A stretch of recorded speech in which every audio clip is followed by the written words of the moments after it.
শারীরিক নির্যাতনের তারা শিকার হয়েছে।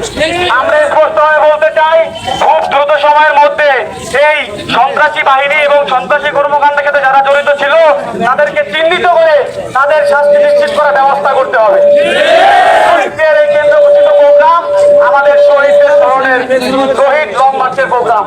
আমরা আজকে আমাদের এই প্রোগ্রামে আমাদের যে ভাইয়েরা বিরুদ্ধের পরিচয় দিয়ে শহীদ হয়ে গিয়েছেন তাদেরকে গভীরভাবে এবং শ্রদ্ধার সাথে স্মরণ করতেছি। 24-এর এই গণ অভ্যুত্থান শুধু গণ অভ্যুত্থান ছিল না, 24-এর এই গণ অভ্যুত্থান ছিল একটা দ্বিতীয় স্বাধীনতার আন্দোলন। স্বাধীনতার আন্দোলনে যারা শহীদ হয়েছেন তাদেরকে রাষ্ট্রীয় মর্যাদা প্রদান করতে হবে।